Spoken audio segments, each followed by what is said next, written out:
Hello everyone, welcome back to Mr. Lee's Math Class videos. I'm Mr. Lee. We're picking up. We had just talked about bearing at the end of the last video. There are a few different ways to do it. The traditional form of bearing, like I said, starts at 0 degrees up. So for example, if you wanted a bearing of 217 degrees, you go clockwise, 90, 180, and then that makes this arc 217 degrees. It'll be somewhere in the third quadrant. So if they tell you you're going at a bearing of 217 degrees, you're really going somewhere to the southwest. Similarly, if they tell you a bearing of like 112 degrees, again, you start from due north, you rotate clockwise 112 degrees. So you're probably going somewhere southeast. The second way you might see a bearing written is something like north 47 degrees east.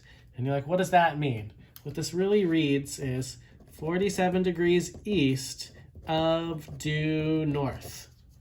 So the first letter should always be north or south, and the second one should be either east or west. So what this is telling you is that you start at north and you draw an angle that is 47 degrees east of that direction. So you're going to get a 47 degree angle, which is basically straight northeast. And those can be used to solve problems.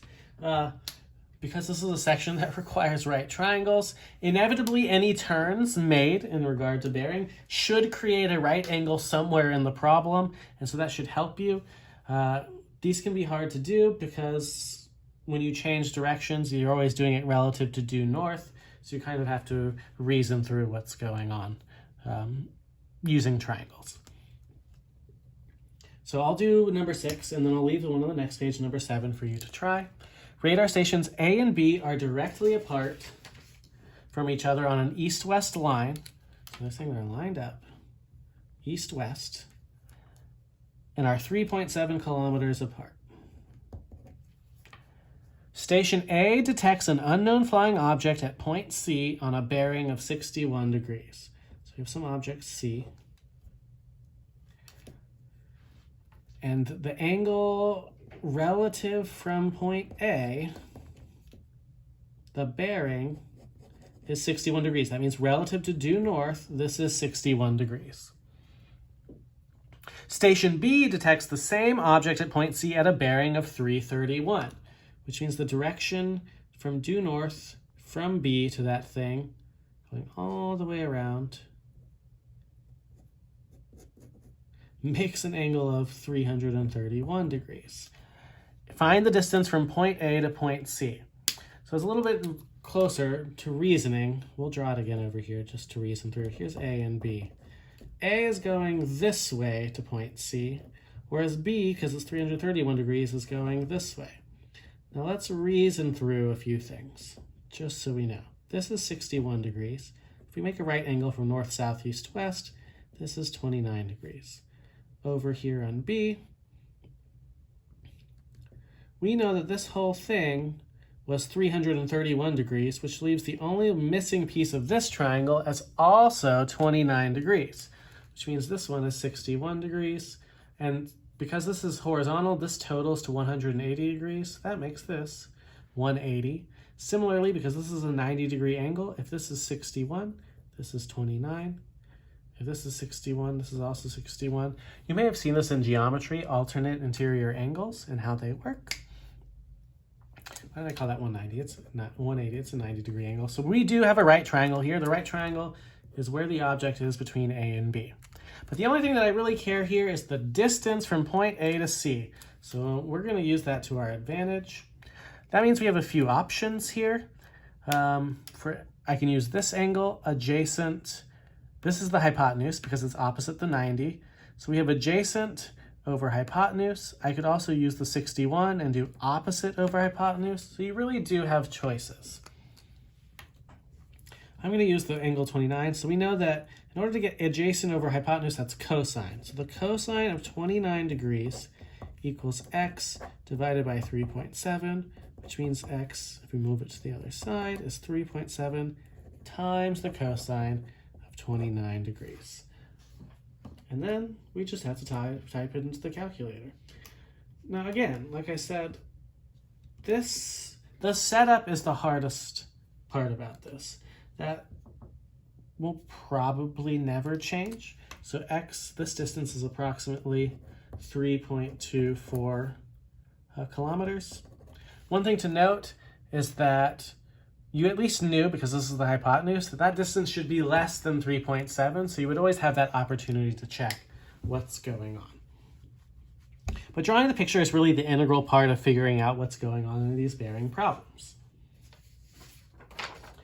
And that brings us to really the final and most unpleasant kind of problem. So number 7 on the next page is also a similar bearing problem, but it's in the other version of the form, and they use hours. One thing to note is that hours times speed gives you the total distance. So that's something for you to know.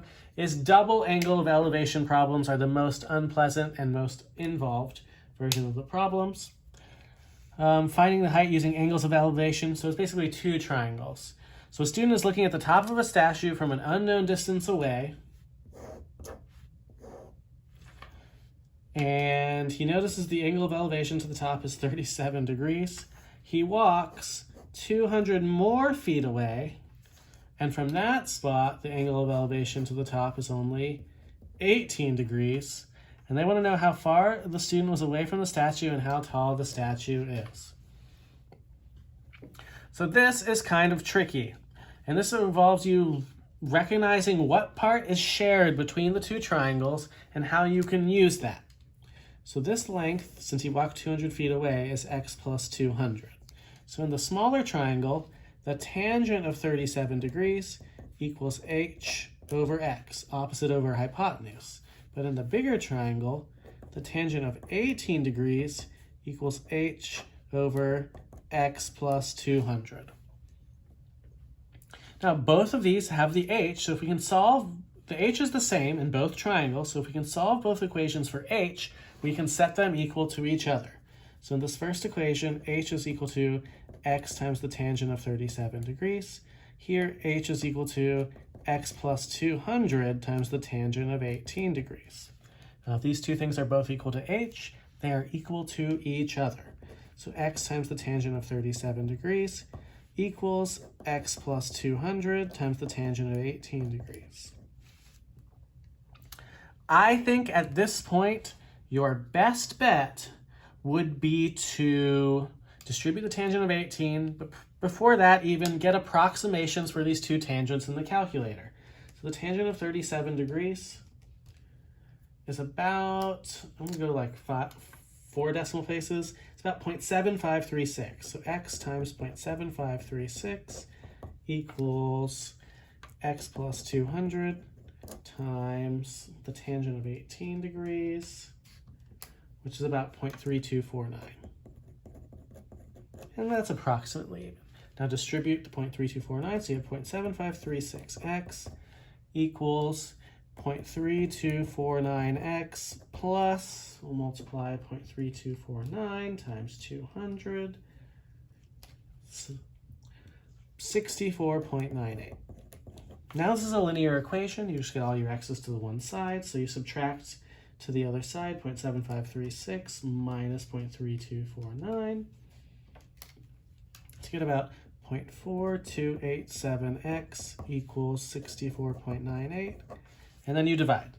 So 64.98 divided by 0.4287, and you get his original distance was approximately 151.57 feet. And then once you have that, once you have x, it's really easy to plug it back in and get h. You really can do it into either one. I'm going to plug it into the easier formula. H is now x times the tangent of 37 degrees, which is equal to 151.57 times the tangent of 37. And then we toss it into the calculator.